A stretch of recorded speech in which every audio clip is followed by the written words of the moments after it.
கடந்த 17 வருடங்களாக மரபு ரகத்தை பயன்படுத்தி தான் எனக்கான வீட்டு தோட்டத்தை உற்பத்தி பண்ணி இன்னைக்கு வந்து ஒரு விதைத்தீவை உருவாக்குற அளவுக்கு நம்ம பண்ணிட்டு இருக்கிறோம்.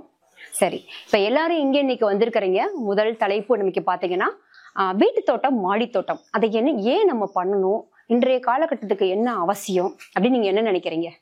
ஏன் அதை பண்ணணும்னு நினைக்கிறீங்க? இப்ப நிறைய பேர் சொன்னீங்க உணவு நாங்களே உற்பத்தி பண்ணணும்னு நினைக்கிறீங்க, ஏன் தேவைன்னு நினைக்கிறீங்க? கிடைக்கிறது ஃபுல்லாவே நச்சு தெளிச்சதா இருக்கு. ஓகே, ஃப்ரெஷ்ஷா எடுத்துக்கலாம். ஓகே, நம்மளே பண்ணிக்கலாம். ஓகே, இப்போ சொன்னீங்க நஞ்சில்லா உணவு நமக்கு எல்லாமே கிடைக்கும், ஈஸியா நம்மளுடைய அருகாமையிலே கிடைச்சா சிறப்பா இருக்கும் அப்படிங்கிறதுக்காக நம்ம இந்த வீட்டு தோட்டத்தை பண்ணணும்னு நினைக்கிறோம். இன்னும் நிறைய விஷயங்கள் இருக்கு. வீட்டு தோட்டம் வந்து ஒவ்வொருத்தரோட பார்வையிலையும் வெவ்வேறு விதமாக இருக்கும். நிறைய பேருக்கு நிறைய விதமா இருக்கும்.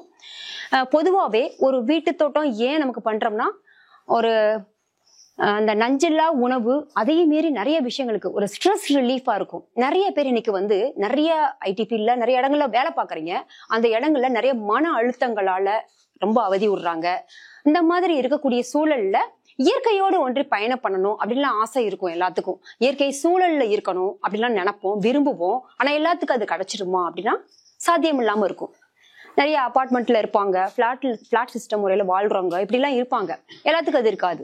அப்போ அங்க இருக்கிற சின்ன ஒரு பால்கனி ஸ்பேஸ கூட பசுமையா நம்மளால மாத்த முடியும். இருக்கிற இடத்த எப்படி வேணாலும் நம்ம நினைச்சா மாத்தி அமைச்சுக்க முடியும். அப்ப அந்த மாதிரி இடங்கள்ல நமக்கு என்ன கிடைக்குதோ அதை பயன்படுத்தி நமக்கு தேவையான காய்கறிகளை உற்பத்தி பண்ணிக்கிறது மூலியமாக அந்த மன அழுத்தம்ங்கிறது ரொம்பவே அந்த இடத்துல குறையுது.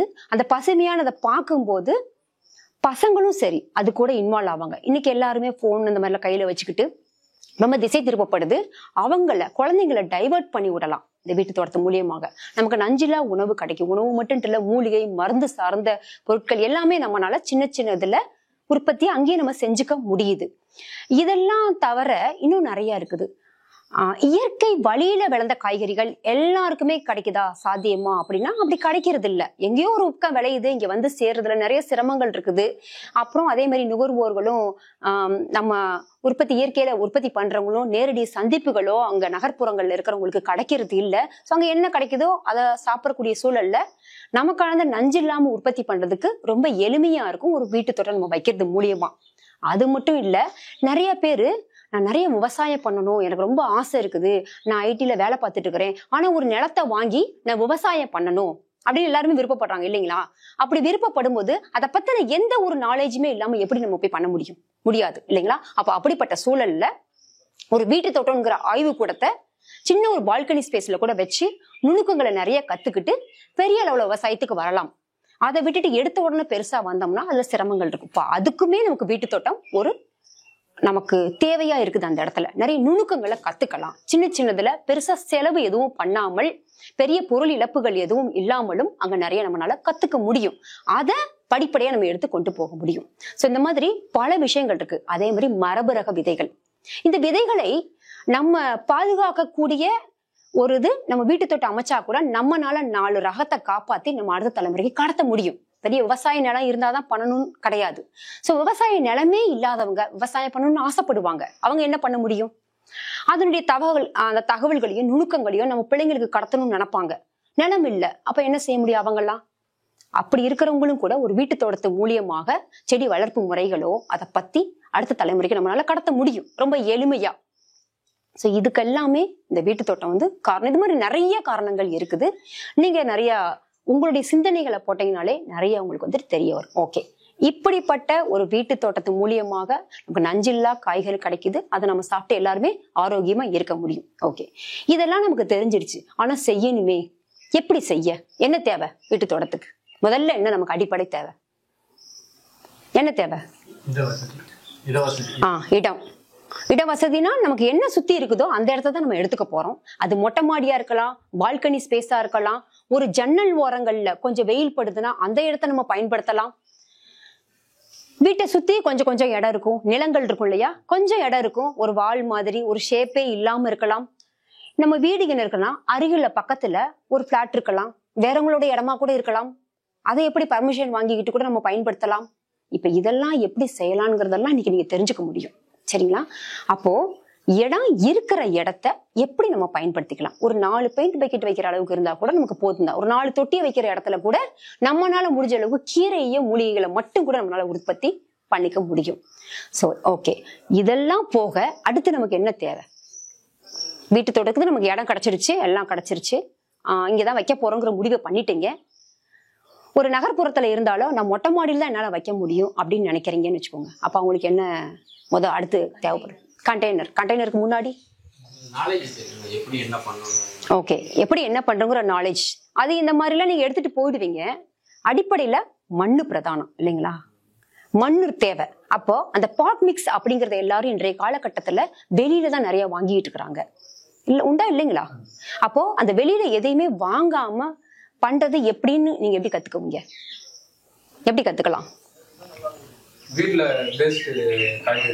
அதை எப்படி செய்ய போறீங்கிறது எப்படி கத்துக்கலாம்னு நினைக்கிறீங்க? கத்துக்கிறதுக்கு வெளியில போய் தான் கத்துக்கணும்னு நீங்க நினைக்கிறீங்களா? இப்படி எல்லாம் வந்துதான் கத்துக்கணும்னு நினைக்கிறீங்களா?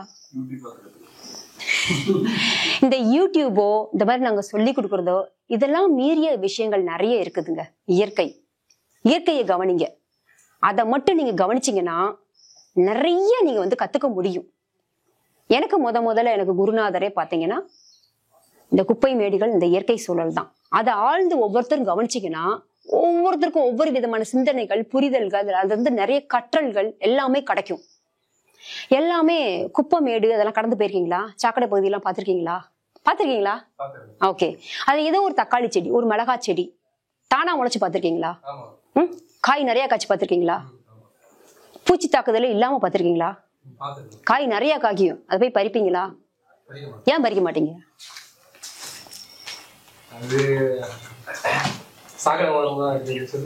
பறிக்க மாட்டீங்க.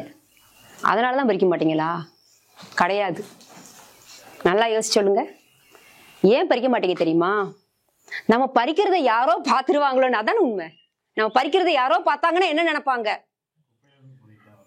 இல்ல, நமக்கு பிடிக்கும், நம்ம பறிச்சுட்டு போறதெல்லாம் அதெல்லாம் அட்ஜஸ்ட் பண்ணி பறிச்சிருவோம்னா நம்ம பறிக்கிறத யாரோ பார்த்து என்ன நினைப்பாங்கிற சிந்தனையாலதான் நிறைய பேர் அதை கடந்துட்டு போயிருவீங்க கண்டுக்காம.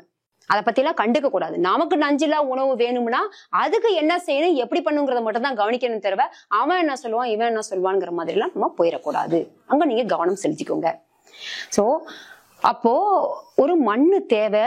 ஒரு நல்ல வளமான மண்ணுல ஒரு செடி வளரும். நமக்கு வீட்டு தோட்டத்துக்கு மண்ணு தேவை. ஒரு வளமான செடிகள் இருக்கிறது, வளமான மண்ணு இருந்தா போதுங்கிறத இந்த இயற்கை சூழலும், இந்த குப்பை மேடுகளும், சாக்கடை பகுதிகளுமே நமக்கு சொல்லி கொடுத்துரும் இல்லையா? உண்டுதானே? காடுகள்ல போய் யாரு என்ன தெளிச்சா? சரி, அந்த செடியை பார்த்துட்டீங்க, அடுத்த நாள் ஏதாவது போய் தெளிப்பு கொடுத்துருக்கீங்களா? ஐயோ இந்த செடி தனியா இருக்குது, நம்ம போய் ஏதாவது ஒரு சப்ளிமெண்ட் போடுவோம், இல்ல ஏதோ ஒரு பெஸ்ட் பூச்சி வெரைட்டிகளை தெளிப்போம், ஏதாவது போய் தெளிச்சுட்டு வந்தீங்களா? சரிங்களா? அப்போ அதாவது அந்த இயற்கையை நமக்கு என்னத்த சொல்லி கொடுக்குது? மக்கு குப்பை நிறைந்த மண்ணு. குப்பை மேடுதான் வேணும் செடி வளருக்கு. மக்கு குப்பை நிறைந்த மண்ணு இருந்தா போதும், யாரோட பராமரிப்பு தேவையில்லை, என்னால நல்லா வளர முடியும்னு அந்த இயற்கை நமக்கு சொல்லி கொடுக்குது. அதே தாங்க நீங்க மொட்டை மாடியில தோட்டம் போட்டாலும் சரி, கீழே நிலத்துல சுத்தி எந்த ஒரு சின்ன வீடு தோட்டம் நீங்க அமைச்சிங்கனாலும் சரி, அந்த குப்பை மேட்டுடைய சூழல் என்னவோ அதை நீங்க உருவாக்கினாங்களே போதும். குப்பை மேடு தாங்க, ஒரு ஒண்ணுமே இல்ல, குப்பையாக்கி வைக்க போறீங்க மொட்டை மாடியும் உங்க நிலத்தையும். இது என்னங்க குப்பையாக்கி வச்சுட்டா அவ்வளவுதான் வீட்டுல சண்டைக்கு வருவாங்களேன்னு தோணுதா? குப்பை மேடே தான் டிசைன் பண்றீங்க. குப்பை மேடு தான். குப்பை மேட்டுல எப்படி கிடக்கும்? அங்கங்க செதறி கிடக்குது. அந்த செதறி கிடக்கிறத ஒரு ப்ராப்பர் டிசைன், ஒரு வடிவமைப்புக்குள்ள கொண்டு வர போறீங்க. அதைத்தான் நீங்க வீடு தோட்டத்துக்குள்ள செய்ய போறீங்க. வேற ஒண்ணும் கிடையாது. சாயில் ரேஷியோ அப்படி போடணும், இப்படி போடணும், இதுல NPK அப்படி இருக்கணும், நோ, அதை பத்தி எல்லாம் கவலையே படாதீங்க. ஒவ்வொரு டைமும் வீட்டு தோட்டம் நீங்க பண்ணும் பொழுது ஒன்னே ஒண்ணு ஞாபகம் வச்சுக்கோங்க, மண் கலவை அப்படின்னா குப்பை மேடு மட்டும் ஞாபகம் வச்சுக்கோங்க. வேற எதையும் செஞ்சுக்காதீங்க. குப்பை மேட்ல அப்படியே இருக்கு, குப்பை மேட்ல அப்படியே இருக்குன்னு ஒவ்வொரு டைமும் உங்களுக்குள்ளே கேள்வி கேளுங்க. உங்களுக்கு அது கத்து கொடுக்கும். குப்பை மேட்ல மட்டும் அது மட்டும் எப்படி நல்லா வளர்ந்துச்சு, அங்க மட்டும் எதுவும் தெளிக்காம ஏன் வந்துச்சு, இப்படி உங்க சிந்தனைகளை போடுங்க. எல்லாத்துக்கும் தீர்வு கிடைக்கும். அதெல்லாம் அப்போ மக்கக்கூடிய குப்பை நிறைந்த மண்ணா அது இருந்தால் போதும்.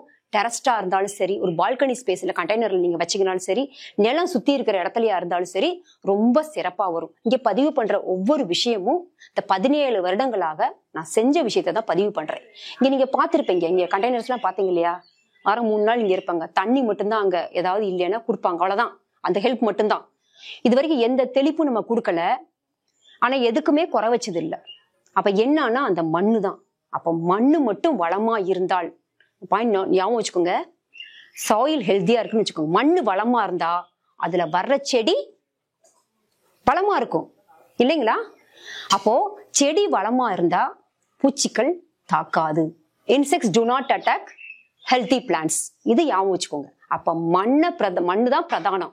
அதை நீங்க சரியா குப்பமேட்ல எப்படி இருக்குதோ அது மாதிரி நீங்க வச்சிட்டீங்கனாலே போதும், நல்ல ஒரு மகசூல் எடுக்க முடியும். அப்போ அதை எப்படி வளமா நீங்க வச்சுக்கிறது? மக்கக்கூடியதான் கொடுத்தீங்கனாலே போதும். உங்களை சுத்தி என்னெல்லாம் கிடைக்குது அதை சொல்லுங்க. காய்கறி கழிவுகள் வேஸ்ட், வேற முட்டை ஓடு, ஆமா, பூக்கள், காய்கறி கழிவுகள், பழ கழிவுகள், கரும்பு சக்கை எல்லாமே கிடைக்கக்கூடியதானே உங்களை சுத்தி. நீங்க நகர்ப்புறங்களா இருந்தாலும் ஜூஸ் கடையில ஒரு கவரை கொடுத்தீங்கன்னா உங்களுக்கு கிடைக்க போகுது இல்லையா? வேற இலத்தலைகள் நம்ம வீட்டு முன்னாடி விழுகிறது, அதான் ஆடு மாடு கழிவுகள். சோ இத மாதிரி நம்மளை சுத்தி கிடைக்கக்கூடிய கழிவுகள் அனைத்தையுமே நாம நம்மளுடைய வீட்டு தோட்டங்களுக்கும் மொட்டை மாடி தோட்டங்களுக்கும் நம்ம பயன்படுத்திக்கலாம். வேற எதுவுமே தேவை கிடையாது. கால்நடை கழிவுகளும் தாவர கழிவுகளும் மட்டும் இருந்தாலே போதும் ஒரு வளமான ஒரு வீட்டு தோட்டத்தை உருவாக்குறதுக்கு. மண்ணுல அது மட்டும் இருக்கிற மாதிரி பாத்துக்கோங்க. அவ்வளவுதாங்க மண் கழிவு. இதுல ஒரே எக்ஸப்ஷனல் என்னன்னு பாத்தீங்கன்னா, இந்த சிட்ரஸ், எலுமிச்சந்தோல், இந்த சாத்துக்குடி, இதுங்க, அந்த யூக்கலிப்டஸ், இதுகள்லாம் என்ன ஆகும்னா அங்க இருக்கிற நுண்ணுயிர்கள்ல பல்கி பெருக விடாது, சிட்ரஸ். சோ இதை மட்டும் தவிர்த்துக்கங்க, மிச்சம் எல்லாமே நீங்க பயன்படுத்திக்கலாம். சரிங்களா? ஓகே. இப்போ மண் தயாரிப்புனா என்ன உங்களுக்கு ஞாபகம் வரணும்? அத நீங்க என்சைம் மாதிரி பண்ணி, பயோ என்சைம் மாதிரி பண்ணி கொண்டு போய்க்கலாம். சரிங்களா? சரி, ஓகே. உங்களோட கேள்விகள் எழுதுங்க. லாஸ்ட் இதுல நம்ம பதில் கொடுப்போம். சரிங்களா? ஓகே. உங்களுக்கு மண் கலவைனா என்ன ஞாபகம் வரணும்? மண் கலவைனா உங்களுக்கு என்ன ஞாபகம் வரணும்? குப்பமேடு தான் ஞாபகம் வரணும். குப்பமேட்டை ஞாபகம் வச்சுக்கிட்டீங்கன்னா உங்க மண் எப்படி இருக்கணும்ங்கிறது அந்த குப்பமேடு சொல்லி கொடுக்கும். தானே அங்க வளர்ந்த செடியை ஞாபகம் வச்சுக்கோங்க. அப்போ நம்மளுடைய வீட்டு தோட்டத்தினுடைய மண் கலவை எப்படி இருக்கணும்னா குப்பமேட்டை மட்டும் ஞாபகம் வச்சுக்கோங்க. அது சார்ந்து சிந்திச்சு பாருங்க, உங்க மண் எப்படி இருக்கிறதுங்கிறத அது சொல்லி கொடுத்துரும். ரெண்டாவது, உணவு காடு வளர்க்கறதுக்கு சொன்னனே, என்ன சொன்னேன்? யாருக்கு யார் உணவு காட்டை வளர்க்கணும்? எஸ், நுண்ணுயிர்களான உணவு காட்டத்தான் மனுஷங்க வளர்க்கணும், மனுஷங்க ஏற்படுத்தி கொடுக்கணும் இல்லையா? நமக்கான உணவு காட்டை யாரு உற்பத்தி பண்ணி கொடுப்பாங்க? உணவு காட்டை உற்பத்தி பண்றது யாரு? நுண்ணுயிர்கள் நமக்கான உணவு காட்டை அது செஞ்சு கொடுக்கும் நமக்கு. நம்ம அங்க இருக்கிற நுண்ணுயிர்களுக்கு வேலை பார்த்தாலே போதும், வேற எதுக்குமே நம்ம வேலை பார்க்க வேண்டிய அவசியம் இருக்காது. சரிங்களா? சரி. அதுக்கப்புறம் இப்போ இதெல்லாம் மண் கலவை எப்படின்னு உங்களுக்கு தெரிஞ்சிருச்சு. இதுக்கு அப்புறமா கண்டெய்னர். அப்ப நீங்க சொல்லுவீங்க, இங்க இது எவ்வளவு ரேஷியோ போடணும், மண் எவ்வளவு இருக்கணும், அது எவ்வளவு இருக்கணும், அந்த கேள்வி வரும் எல்லாத்துக்கும். அப்போ அப்படி ஒரு கேள்வி வந்தா குப்பமேட்டையாவும் வச்சுக்கோங்க. குப்பமேட்ல ரேஷியோ போட்டா இருக்குது, காடுகள்ல ரேஷியோ போட்டா இருக்குது. இவ்வளவு ரேஷியோ தான் இது இருக்கணும், மண்ணா ஒரு சட்டி தான் இவ்வளவுதான் இருக்கணும், அதுல இலத்தலை இவ்வளவுதான் இருக்கணும், அவ்வளவுதான் இருக்கணும், அப்படி இதை பிக்ஸ் பண்ணப்பட்டிருக்குதா? கிடையாது. அதே மாதிரிதான் குப்பைமேட்ல பாத்தீங்கன்னா மண் எங்கேயோ அடியில கிடக்கும், குப்பைகள் தான் நிறைய மேல இருக்கும், அதுலயும் முளைச்சு வரத்தான் செய்யுது. எனக்கெல்லாம் மொட்டை மாடியில பாத்தீங்கன்னா நிறைய மண்ணெல்லாம் எடுக்க முடியாது. அவ்வளவுக்கு நான் எங்க கொண்டு போய் சேர்ப்பேன்? 800 கண்டெய்னருக்கு மேல இருக்குது. அப்போ என்னோட திருப்பூர்ல அப்போ அதுல மண்ணுக்கு நான் எங்க போவேன்? கரும்பு சக்கைகளை போகும்போது வரும்போதெல்லாம், ஆபீஸ்க்கு போயிட்டு இருக்கும் போதெல்லாம் முன்ன கட்டி கட்டி கொண்டுட்டு வருவோம். நீங்களும் அதை செய்யலாம், தப்பு இல்ல. அடுத்தவன் என்ன நினைப்பான், ஏது நினைப்பாங்க பத்தி நம்ம யோசிக்கவே வேண்டாம், தேவையில்லை. அவங்களுக்கு வெட்டியா போற கரும்பு சக்கைகளை பயன்படுத்தலாம். ரெஃப்ரிஜரேட்டர் பாக்ஸ்ல நிரப்பணும்னா நிறைய மண்ணு தேவைப்படும்னா முடியாது. வெறும் கரும்பு சக்கைகளையும் காஞ்சி இலத்தலைகளையுமே போட்டு போட்டு போட்டு வைப்பேன். அது அப்படியே கரையான் பிடிச்சி, கரையான் மண்ணு, கரையான் சலைவாதான் நம்ம கரையான் மண்ணுன்னு சொல்லுவோம். சோ அப்ப அதை ஃபுல்லா உருவாயிரும். மண்ணே இல்லைனாலும் மண்ணில்லா வேளாண்மை இன்னைக்கு ஏதேதோ பொருட்கள் வந்துருச்சு. அந்த பொருட்களை நம்ம விலை கொடுத்து வாங்க தேவையில்லை. அந்த மண்ணில்லா வேளாண்மையும் இந்த மாதிரி இலத்தலைகள், கரும்பு சக்கைகள், இதுகளை பயன்படுத்தி மண்ணை நாமளே உருவாக்கிக்க முடியும். நான் என் மொட்டை மாடியில அப்படித்தான் உருவாக்கிக்கிட்டேன். அதுல ஒரு குப்பைமேட்ல யாரோட பராமரிப்பு இல்லாம எப்படி வருமோ அதை விட ரொம்ப சிறப்பா இந்த கழிவுகள்ல உருவாக்கக்கூடிய மண்ணுகள்ல இருந்து அந்த குப்பைகள் அந்த மக்குல இருந்து ரொம்ப சிறப்பா செடிகள் வரும். நீங்க எந்த விதை எதை போட்டாலும் சரி, எந்த பராமரிப்பும் தேவையில்லை, மேல் ஊட்டங்கள் எதுவுமே கொடுக்க தேவையில்லை, அது மாதிரி வரும். ஒவ்வொருத்தரும் சரி வீட்டு தோட்டம் பண்றவங்க ஒரு ஸ்ட்ரெஸ் ரிலீஃபா இருக்கணுங்கிறதுக்காக தான் பண்றோம். அங்க போயிட்டு இந்த கரைசல் அந்த கரைசல் அந்த டியூப்ல இன்னொன்னு அந்த யூடியூப்ல ஒண்ணு சொல்லியிருப்பாங்க, உடனே அதை போட்டு தெளிக்கிறது, அடுத்து இன்னொன்னு தெளிக்கிறது, இப்படிலாம் டிஸ்டர்ப் பண்ணவே பண்ணாதீங்க. எப்படி குப்பைமேட்ல வளருதோ அதை மட்டுமே மைண்ட்ல வச்சுட்டு வளர்த்தீங்கனாலே போதுமானது. அதே மாதிரி டெரஸ்ட்ல பண்ணும் பொழுது நிறைய லீக்கேஜ் ஆகுமா அந்த மாதிரி எல்லாம் நிறைய பேத்துக்கு தோணும். ஒரு விஷயம் ஞாபகம் வச்சுக்கோங்க, மழை காலங்களில் மழை பெய்யும் பொழுது உங்களோட டெரஸ்ட் லீக்கேஜ் ஆகுது அப்படின்னா கண்டிப்பா வீட்டு தோட்டம் வைக்கும் போது ஆகும். மழை பெய்யும் பொழுது உங்களுக்கு அந்த பிரச்சனை இல்லை அப்படின்னா இதனாலையும் பிரச்சனை இல்லை. அப்போ வேற பிரச்சனைகள் இருக்குது, அது வச்சாலும் வைக்கிறதுனால உங்களுக்கு லீக்கேஜ் ஆகும். அப்ப அதை சரி பண்ணணும். இந்த சிகப்பு ஓடுகள்லாம் நீங்க பதிச்சு வச்சிருக்கிறீங்க அப்படின்னா பிரச்சனை இருக்காது, லீக்கேஜ் ஆகாது, ஒன்றும் ப்ராப்ளம் இல்லை, நீங்க அது மேல வச்சுக்கலாம். இல்லைன்னா இந்த கண்டெய்னரை வைக்கும் போது 2 செங்கலோ இல்ல தேங்காய் சிரட்டை இருக்கு இல்லையா, அது இப்படி முக்கோணமா 3 வடிவமா வச்சு அதுக்கு மேல கண்டெய்னரை நீங்க வைக்கலாம். இது மாதிரி ஓடுகள் ஏதாவது உடஞ்ச அந்த டைல்ஸ் ஓடுகளோ அதை ஏதோ வச்சு அதுக்கு மேல கூட நீங்க வச்சுக்கலாம். சோ இது மாதிரி வச்சுக்கோங்க. மழை காலங்கள்ல மட்டும்தான் உங்களுக்கு தண்ணி அதிகமா வரும். தண்ணி ஊத்தும் போது எப்பவுமே காய்ச்சலும் பாய்ச்சலும் அப்படி வச்சுக்கோங்க மொட்டை மாடியில. ஏன்னா எல்லாருக்கும் என்னதுன்னா ஓட்ட வெளியில வழிய தண்ணி ஊத்துனாதான் திருப்தி அடைகிறாங்க இல்லையா? அந்த மாதிரி திருப்தி அடைகிற மாதிரி ஊத்தணும்னு நினைச்சிட்டுலாம் ஊத்தாதீங்க. அதுக்கு தேவை மாய்ச்சர். குப்பைமேட்ல யாரு போய் தண்ணி ஊத்திட்டு இருக்கா? தண்ணி ஊத்திட்டு இருக்காங்களா? இல்ல. ஆனா அங்க ஹெவியான குப்பைகள் நிறைந்த அந்த மக்கு அந்த ஈரப்பதத்தை காற்றின் மூலியமாகவும் நாம அதுக்கு கிடைக்கக்கூடிய கொஞ்சம் நீர்கள் மூலியமாகவும் பிடிச்சு வச்சிருக்குது. அந்த மாய்ச்சர்ல தான் அது நல்லா அந்த செடிகளும் வளருது. அது மாதிரி சூழலை நீங்க மேலேயும் உருவாக்கலாம், நிலத்துல சுத்தியும் நீங்க உருவாக்கலாம். அப்ப அதை நீங்க ஹெவியா வச்சுக்கோங்க. அப்ப இங்க மல்ச்சிங்கும் செடி வச்சதுக்கு அப்புறம் மல்ச்சிங்கும் உங்களுக்கு ஜாஸ்தியா இருக்கும். அப்படி வச்சுக்கிட்டீங்கனாலே இது பாதுகாக்கப்படும். அதே மாதிரி தண்ணி ஊத்தும் போது காய்ச்சலும் பாய்ச்சலும் காய விட்டுனா தோட்டல செடிய காய விட்டுட்டு தண்ணி ஊத்தக்கூடாது. பாத்தீங்கன்னா பார்வையில போக போக உங்களுக்கு தெரிஞ்சிடும். இல்லைன்னா கையை விட்டு பாருங்க, உள்ள ஈரப்பதம் இருக்குதுன்னா தண்ணி ஊத்த வேண்டாம்.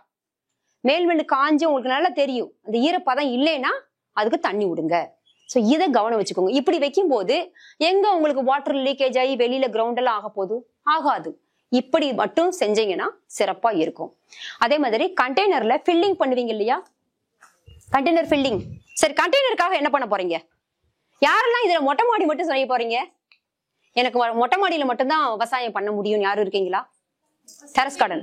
ஓகே, டெரஸ் கார்டன் பண்ணிட்டு இருக்கிறீங்க இல்லையா மொட்டை மாடியில? வேற நிலத்துல யாரும் பண்ணிட்டு இருக்கிறீங்களா? ஓகே, பண்ணிட்டு இருக்கிறீங்க. சரி, ஓகே. இப்போ அந்த தொட்டிகள் வேணும் இல்லையா? தொட்டி வேணும்னா என்ன பண்ணுவீங்க? க்ரோ பேக்ஸ் வாங்குறீங்க. வேற? எஸ், இவங்களாம் ரொம்ப வருஷமா நம்ம ஃபாலோ பண்ணி நிறைய பண்ணிட்டு இருக்கிறாங்க. நல்லா முடிஞ்ச அளவு எதையும் காசு கொடுத்து வாங்காதீங்க. நம்மளுடைய மாடி தோட்டமோ வீட்டு தோட்டமோ எப்படி இருக்கணும்னா, எளிமையா இருக்கிறவங்க, ரொம்ப செலவு பண்ண முடியாத சூழல்ல இருக்கவங்களால கூட தனக்கான காய்கறி தனக்கான உணவை உற்பத்தி பண்ணக்கூடிய வகையில தான் இருக்கணும். இது காசு போட்டுதான் வாங்கணுங்கிற சூழல் இருந்துச்சுன்னா என்ன தோணும்னா, ஐயோ இந்த மாதிரி மாடி தோட்டம் வீட்டு தோட்டம் எல்லாம் வைக்கணும்னு ஆசையா இருக்கு, ஆனா இதுக்கெல்லாம் இவ்வளவு செலவு பண்ணணுமா அப்படின்னு நினைச்சிட்டு ஓடி போறாங்க. அவங்களுக்கு அவ்வளவு ஆர்வம் இருந்தும் கூட செலவு பண்ண முடியாம ஓடி போறாங்க. எங்களுடைய விவசாயம் மாடித்தோட்ட விவசாய முறைகள் சொல்லிக் கொடுக்குற முறைகள்லாம் பாத்தீங்கன்னா எளிமையா நம்மளை சுத்தி எது தேவையில்லைன்னு நினைக்கிறீங்களோ அதை மட்டும்தான் பயன்படுத்தி செய்யறது. ஏன்னா நான் அந்த மாதிரி தான் செஞ்சிருக்கிறேன், அதைத்தான் உங்களுக்கு கைமாத்தி விடுறேன். இதுல எதையுமே நான் புதுசா எல்லாம் கண்டுபிடிக்கலாம் கிடையாதுங்க. நம்ம முன்னோர்கள்லாம் ஒரு காலத்துல செஞ்ச விஷயங்கள்ல தான் அதை நான் செஞ்சு பார்த்து அதையும் உங்களுக்கு நான் கைமாத்தி விடுறோம். அப்படித்தான் நாங்க செஞ்சுக்கிட்டு இருக்கோம். சோ நீங்களுமே அதே மாதிரி ட்ரை பண்ணுங்க, அதோட வித்தியாசங்கள் உங்களுக்கு புரியும். அப்ப இந்த கண்டெய்னர்னா வெளியில போய் தேடாதீங்க. உங்களை சுத்தி என்னெல்லாம் வேணாங்கிற கண்டெய்னர் இருக்குன்னா ரெஃப்ரிஜிரேட்டர் பாக்ஸுகள்லாம் கிடைக்குங்க. அந்த ரிப்பேர் ஷாப் கடைகள்ல, இந்த பழைய சாமான் கடைகள்ல நிறைய கண்டெய்னர்ஸ் நீங்க பொறுக்கலாம். இந்த ட்ரம்முக, பெயிண்ட் பக்கெட்டு, தண்ணி கேன்லாம் இருக்குல்ல, பழுதான தண்ணி கேனு. இப்ப இங்க பாத்தீங்கன்னா தண்ணி கேன் தான், இதெல்லாம் 10-15 ரூபாய் தாங்க இந்த கேன். மேல பழுதாயிருக்கும். அதை வாங்கி நானே கட் பண்ணி தான் சேர்த்தது. ஒரே நாள்ல 100 கண்டெய்னர் வைக்கணும்னு நினைக்காதீங்க. Start with 4 containers. ஒரு 4-5 கண்டெய்னர்ல மட்டும் ஆரம்பிங்க. ஒரு கீரைகள்ல இருந்து எளிமையா ஆரம்பிங்க. படிப்படியா இன்க்ரீஸ் பண்ணிட்டே போங்க. எல்லாரும் எடுத்தோட நிறைய வச்சுட்டு அதோட நுணுக்கங்கள் பராமரிக்க முடியாம, இப்ப கேட்கும்போது ரொம்ப ஈஸியா இருக்கும், அந்த நுணுக்கங்கள் தெரியாம நிறைய வச்சுடுவாங்க. அதை ஒண்ணுமே பண்ண முடியாம அப்படி விட்டுட்டு போறவங்க இருக்காங்க. அப்படி செய்யாதீங்க. அது ஒரு நிலையான ஒரு நமக்கு கொடுக்காது. அதனால சிறிய அளவுல சோதனை முறையில கொஞ்சம் கொஞ்சமா செஞ்சு அதை அதிகப்படுத்திட்டே போய்கிட்டே இருங்க. அப்படி போனீங்கன்னா மட்டும்தான் நுணுக்கங்களை நீங்க நிறைய கத்துக்க முடியும். எத்தனை தான் சொல்லி கொடுக்குற அறிவை விட பட்டறிவுங்கிறது ஒண்ணு இருக்குது. நம்ம பட்டு கத்துக்கிறோம் இல்லையா, அது ரொம்ப நிலைச்சு ஸ்ட்ராங்கா அழுத்தமா நம்ம கிட்ட நிக்கும். அப்போ அது மூலியமா என்ன பிரச்சனைகள் எது வந்தாலும் நம்மளால சரி செய்துக்க முடியும். அது பூச்சி தொந்தரவுகளாக இருந்தாலும் சரி, அக்கம் பக்கத்தில் நடக்கக்கூடிய பிரச்சனைகளால் இருந்தாலும் சரி, எல்லாத்தையுமே நம்மளால எதிர்கொள்ள முடியும். இப்ப அது மாதிரி பண்ணுங்க. இப்ப இந்த மாதிரி சுத்தி கிடைக்கிற கண்டெய்னர்ஸ் எல்லாம் வாங்குங்க. அப்போ இந்த கண்டெய்னர் வாங்குறீங்கன்னு வச்சுக்கோங்களேன், இப்போ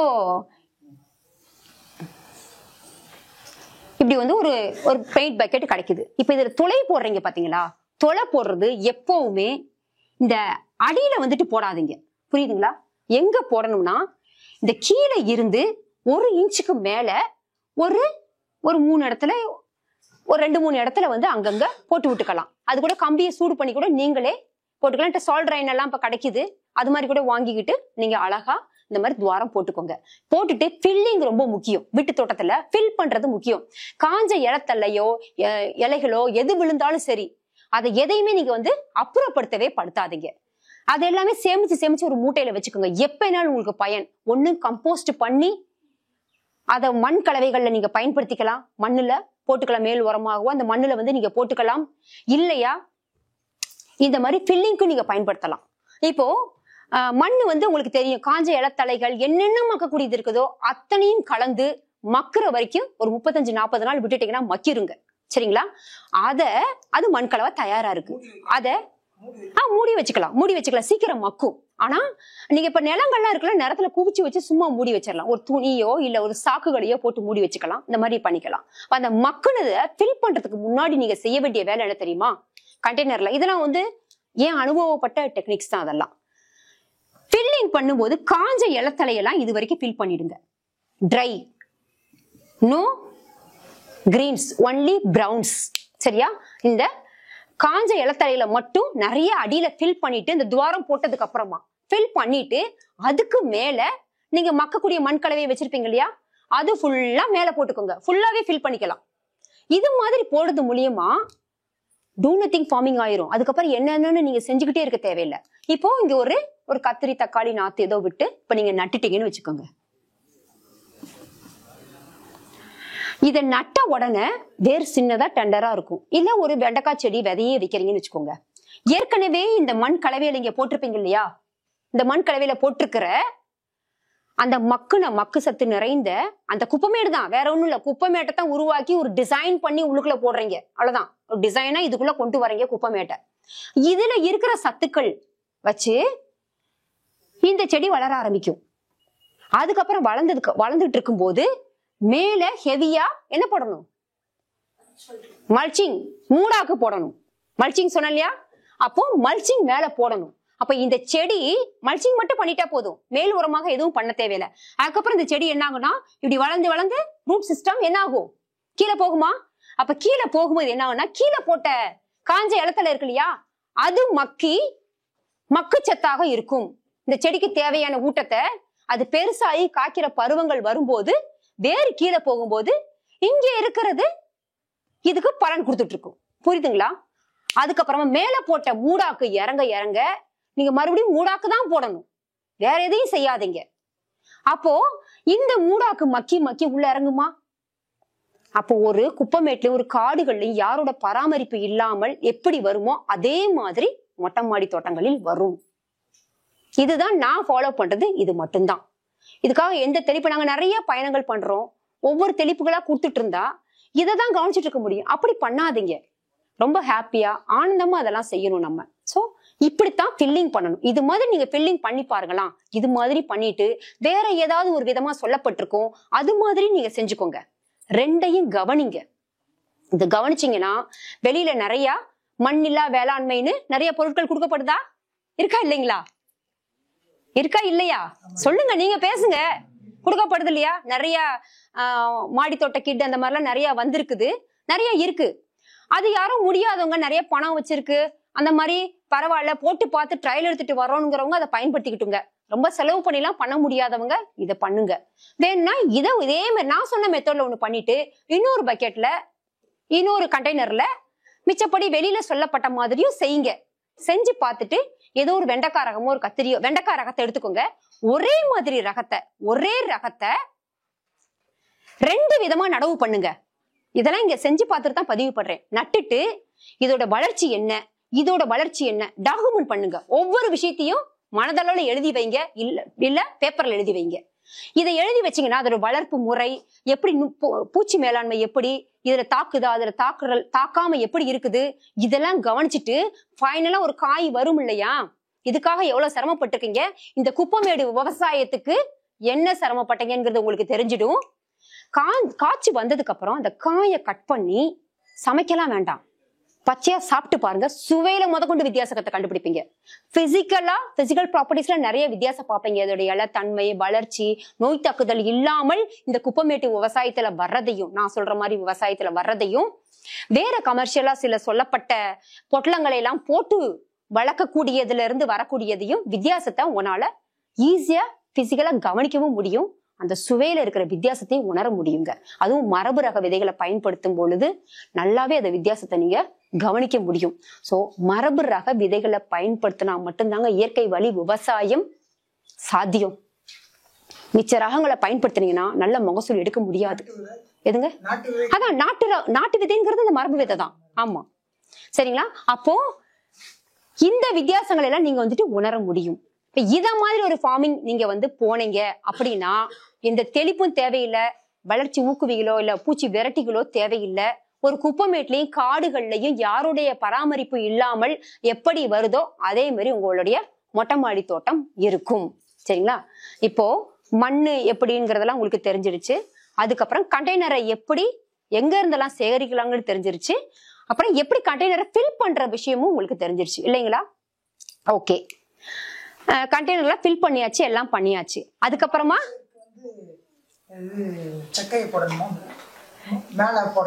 காஞ்ச இலத்தல எது வேணாலும் போடலாம், எது வேணாலும் போடலாம். குப்பமேடை யாவும் வச்சுக்கோ. இந்த மாதிரி சந்தேகம்லாம் வந்துச்சுன்னா குப்பமேட்ல என்ன இருக்கு, குப்பமேட்ல என்ன இருந்துச்சு, ஏன் அதுல வந்தது அப்படின்னு உங்களுக்குள்ளே கேள்வியை கேளுங்க.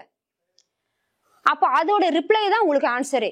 எந்த ஒரு கேள்விக்கும் அதோடைய பதில்களை வெளியில போய் தேடாதீங்க. அது சார்ந்து அது சம்பந்தப்பட்ட இடத்துல கேட்டீங்கன்னா அதுக்கான தீர்வு கிடைக்கும். ஒரு சின்ன உதாரணம் எடுத்துக்கோங்க. ஏன் இதை வாழ்வியல் முறையிலோட ஒப்பிட்டு நிறைய சொல்றேன்னா அதுல ரெண்டுக்குமே அவ்வளோ லிங்க் இருக்குதுங்க. இப்போ நமக்கு ஒரு பிரச்சனை வீட்டுல, சரியா? அந்த பிரச்சனைக்கான தீர்வு அது சார்ந்து அது சம்பந்தப்பட்டவங்க அங்க பேசி தீர்வு கிடைக்குமா, இல்ல ஏதோ ஒரு ஆன்லைன்லயோ இல்ல பக்கத்து ஊர்லயோ இல்ல வேற ஆட்கள் கிட்டயோ எங்கேயோ கொண்டு போய் பேசுறது மூலியமா கிடைக்குமா? அது சம்பந்தப்பட்ட அது சார்ந்து அந்த பிரச்சனைக்கு சம்பந்தப்பட்டவர்கள் தொடர்புடையவர்களோட பேசினா கிடைக்குமா, கிடைக்காத தீர்வு? அதை விட்டுட்டு வெளியில போன என்ன நடக்கும்? ஆகும் இல்லையா? அதே தாங்க இங்கேயும். இதுக்கு தேவை உங்களுக்கு ஒரு மண்கலவை. இந்த மண்கலவைய இது சம்பந்தப்பட்டுதான் இப்போ நம்ம திங்க் பண்ணியிருக்கிறோம்.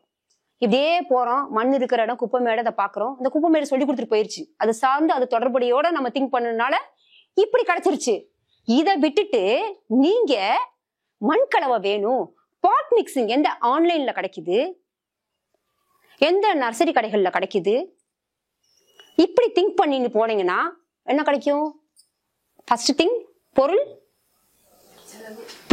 விரயமாகும். அதுக்கப்புறம் அது சரியா வரலைன்னா மன உளைச்சல் ஏற்படும் இல்லையா? அப்புறம் நேரம், இந்த மாதிரி நிறைய பிரச்சனைகள் தான் உங்களுக்கு தீர்வா கொடுக்கும். இருக்குமா இருக்காதா? அதுக்கு பெட்டர் இதுல நீங்க ஒண்ணுமே கிடையாது, எந்த செலவும் நீங்க பண்ணல.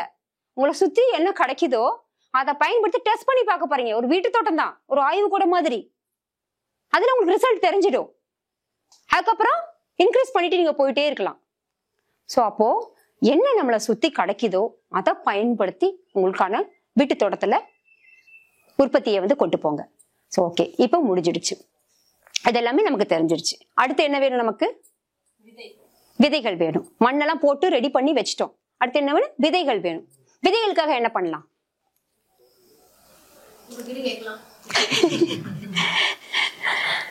கிச்சன் கார்டன் தானே, கிச்சன்ல இருந்து ஃபர்ஸ்ட் எடுப்போம். எந்த ஒரு இதா இருந்தாலும் அது சார்ந்து அதை சுத்தி மட்டுமே யோசிங்க.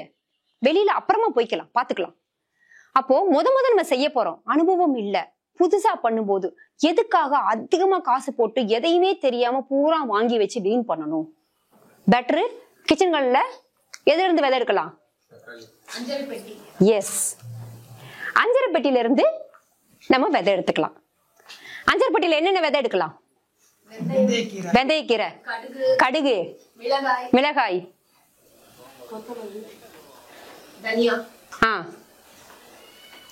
வேற சீரகம் வரும். வேற ஓகே. பக்கத்து கடைகள்ல புதினா தண்டெல்லாம் கிடைக்குமா? புதினா இலையை எடுத்துட்டு வைக்கலாமா? சோ முத எடுக்கும் போது இது மாதிரி எடுத்துக்கோங்க. இதை நடவும் போது உங்களுக்கு நிறைய நெளிவு சுழிவுகள் தெரிஞ்சிடும். சரி, இந்த இடத்துல நீங்க ஒன்ன யோசிக்கணும். நம்ம நடவு பண்றதுக்கு முன்னாடி இந்த விதைகள்லாம் இங்க கிடைக்குது, நம்ம என்ன நடவு பண்றோமோ ஒரு லிஸ்ட் எடுத்துக்கோங்க, ஒரு செக் லிஸ்ட் போடுங்க. என்னன்னா நீங்க என்னெல்லாம் சாப்பிடுவீங்கன்னு எழுதுங்க. என்ன மாதிரி காய்கறிகள், என்ன மாதிரி கீரைகள்லாம் சாப்பிடுவீங்களோ அதை லிஸ்ட் பண்ணிக்கோங்க. பண்ணிட்டு அதுல என்னெல்லாம் நம்ம கிச்சன்ல இருக்குதோ அதை ஃபர்ஸ்ட் எடுத்து நீங்க போடலாம். இந்த இடத்துல ஒரு வார்த்தையை ஞாபகம் வச்சுக்கோங்க, என்ன சாப்பிட்றீங்களோ அதை வளர்க்கணும், இல்ல என்னத்தை வளர்க்குறீங்களோ அதை சாப்பிடணும். நோட் பண்ணிக்கோங்க, வளர்க்கறத சாப்பிடணும், சாப்பிடுறத வளர்க்கணும் அப்படின்னு ஞாபகம் வச்சுக்கோங்க. குப்பைமேடு, இது மண்கலவைன்னா என்ன ஞாபகம் வரும்? குப்பை மேடு. குப்பை மேடு ஞாபகம் வச்சுக்கோங்க. யாரு பராமரிப்பு இல்லாம செடிகள் எப்படி தானா வருதோ அதே மாதிரி ஒரு சூழலை நம்மளுடைய வீட்டு தோட்டத்துல உருவாக்கணுங்கிறத ஞாபகம் வச்சுக்கோங்க. அதே மாதிரிதான் உணவு காடு நமக்காக உருவாக்க வேண்டாம், யாருக்காக உருவாக்கணும்? மண்ணில் இருக்கிற நுண்ணீருக்கான உணவு காட்டை நம்ம உருவாக்கினா போதுமானது. தண்ணி பாய்ச்சறது என்ன பண்ணணும்? காய்ச்சலும் பாய்ச்சலும் இருக்கணும். செடி தேவையறிந்து கொடுக்கணும், காய விட்டு கொடுக்கணும். அதுக்காக செடி அப்படியே சாக விட்டு கொடுக்க கூடாது. ஈரப்பதம் போயிருச்சுன்னா நீங்க தண்ணி கொடுக்கலாம். மொட்டை மாடி தோட்டங்களுக்கு உள்ள ஈரம் இருந்தா கூட ஓகே தான். மேல் மண்ணு ரொம்ப ட்ரை ஆச்சுன்னா லைட்டா வரலாம். மேல் மண்ணு ட்ரையே ஆகாது மல்ச்சிங் போட்டீங்கன்னா, மிருதுவா இருக்கும், ஹார்டாவே இருக்கவே இருக்காது. மல்ச்சிங் பண்ணும்போது நிறைய ஹெவியா மல்ச்சிங் போடும்போது அதுக்கு தண்ணி ரொம்ப கம்மியா தான் தேவைப்படும். சரிங்களா? அப்போ இதை ஞாபகம் வச்சுக்கோங்க. அடுத்து என்னத்தை வளர்க்கணும்னு உங்களை கேட்டால், என்னத்தை சாப்பிடணுமோ அதை வளர்க்கணும், இல்ல வளர்க்கறத சாப்பிடணும். என்னத்தை வளர்க்குறோமோ அதை சாப்பிடணும், இல்லைன்னா வளர்க்கறத எப்படி சாப்பிடுறதுன்னு தெரிஞ்சுக்கணும். இன்னைக்கு மொட்டை மாடி வீடு தோட்டம் பண்றவங்கள என்ன பெரிய தவறுகள் நடக்குது தெரியுங்களா? என்ன தவறு நடக்குது? நிறைய வளர்த்து வச்சிருப்பாங்க. ஒரு இடத்துக்கு போவோம், இந்த மூலிகை நல்லது சொல்லுவாங்களா, இந்த அது நல்லது இது நல்லதுன்னு சொல்லுவாங்க. அதோடைய கதையை கேட்காமலே எல்லாத்தையும் வாங்கிட்டு வந்து நட்டு வச்சிருப்பாங்க, எல்லாம் வளர்ப்பாங்க, ஆனா எதையுமே பயன்படுத்த மாட்டாங்க. நடக்குதா இல்லையா? அப்படி நடக்குதா இல்லையா? உங்க அக்கா கையை தூக்கிட்டாங்க. அப்போ ஒண்ணு நமக்கோ கொஞ்சோண்டு இடம் இருக்குங்க, அந்த இடத்துல போயிட்டு நமக்கு எப்படி சாப்பிடணும், உணவா எப்படி எடுத்துக்கணும்னே தெரியாததை போய் அங்க வளர்க்கறதுக்கு நம்ம என்ன சாப்பிடுவோம், என்ன முடியுமோ அதை வளர்க்கணுங்கிறதுல தெளிவா இருங்க. அந்த இடத்த சரியான விதத்துல பயன்படுத்தக்கூடிய வகையில தான் நம்மளுடைய வீட்டு தோட்டம் இருக்கணும். இது கவனம் வச்சுக்கணும். அப்போ ஒரு கிச்சன்ல இருந்து எடுக்கிறீங்க இல்லைங்களா? கிச்சன்ல இருந்து விதைய எடுக்கிறீங்க, தனியா அதெல்லாம் போடுறீங்க, அதெல்லாம் பயன்படுத்த தெரியும். கடுகு போடுறீங்க, கடுகு எப்படி பயன்படுத்துவீங்க? கடுகு விதைய போடுறீங்க, வளருது, அது எப்படி பயன்படுத்துவீங்க? அப்போ தெரியல இல்லையா? அப்போ அதை கீரைகளாக நம்ம பயன்படுத்தலாம். நுண்கீரைகளாகவும் மைக்ரோ கிரீன்ஸாகவும் கீரைகளா ஓரளவுக்கு வளர்த்து கீரைகளாகவும் அதை பயன்படுத்த முடியும். அதே மாதிரி சோம்பு பயன்படுத்தீங்க இல்லையா? சோம்பு போட்டீங்கன்னா கண்டிப்பா சோம்பு வரும், மேல விதையே வரும், நிறம்தான் மாறி போயிருக்கும், ஆனா தாராளமா அது சமையலுக்கு பயன்படுத்தலாம் சோம்பு எடுத்து. அப்புறம் சோம்பு விதைகளாத்தான் பயன்படுத்தணும்ட்டு இல்ல, அந்த இலை இருக்கு இல்லையா, சோம்பு வளர்ந்து வரும், நல்லா ஃப்ரெஷ்ஷா நல்லா ஒரு தளன்னு, அதை கட் பண்ணி சோம்பு பயன்படுத்துற விதத்துல இதை கத்திரிச்சு போட்டு நம்ம சமையலுக்கு பயன்படுத்தலாம். சீரகம் அதே மாதிரி நம்ம பயன்படுத்திக்கலாம். தனியா போட்டாலும் பயன்படுத்தலாம். தனியா சில சமயம் முளைக்கிறது இல்லை. ஏன் முளைக்கிறது இல்லைன்னா பழைய விதைகளாக இருந்தால் முளைக்காது. அதே மாதிரி அங்க கிடைக்கிற மிளகாய், விழுகிற மிளகா இருக்குல்ல, அஞ்சாறு பெட்டியாவது வச்சிருக்கீங்களா இல்லையா? வீடுகள்ல? அதையும் தூக்கிட்டாங்கல்ல, ஒரு சிலரும் வச்சிட்டு இருக்காங்க. அப்போ அதுல இருக்கிற மிளகாயினுடைய விதைகளை போட்டு பயன்படுத்தலாம். பக்கத்து கடைகள்ல ஏதோ புதினா கட்டெல்லாம் வாங்கிட்டு வந்தீங்கன்னா இலையை எடுத்துட்டு அந்த குச்சிகளை இந்த மண்ணுல நீங்க நட்டு வைக்கலாம். இப்படி நட்டு வச்சா அந்த புதினா நமக்கு கிடைச்சிடும். இப்படி ஆரம்பிச்சுட்டு அதுக்கப்புறமா இது மாதிரி ட்ரைனிங்க்கு எல்லாம் வர்ற இடங்கள்ல விதை திருவிழாக்கள் உங்க ஊர்கள்ல நடக்கும், சந்தைகள் நிறைய நடக்குது, விவசாயிகள் நிறைய பேர் விதைகளை அங்கு கொண்டுட்டு வர்றாங்க. அவங்க கிட்ட இருந்து மரபு ரக விதைகளை நீங்க மரபு ரக விதைகளை வாங்கி என்ன பண்ணலாம், அடுத்த கட்டமா பயன்படுத்தலாம். அப்போ முதல் கட்டமாக உங்களுக்கு என்ன விதைகள் கிடைக்குதோ உங்களை சுத்தி கிடைக்கிறத பயன்படுத்துங்க. அடுத்த கட்டமாக இப்படி நம்ம மாறி அடுத்த இதுக்கு நம்ம போகணும். அப்படி போறது சிறப்பா இருக்கும். நுணுக்கங்களை நிறைய கத்துக்க முடியும், நிறைய விரயங்கள் ஆகாது. இது மாதிரி நீங்க போய்க்கலாம். சரிங்களா? ஓகே.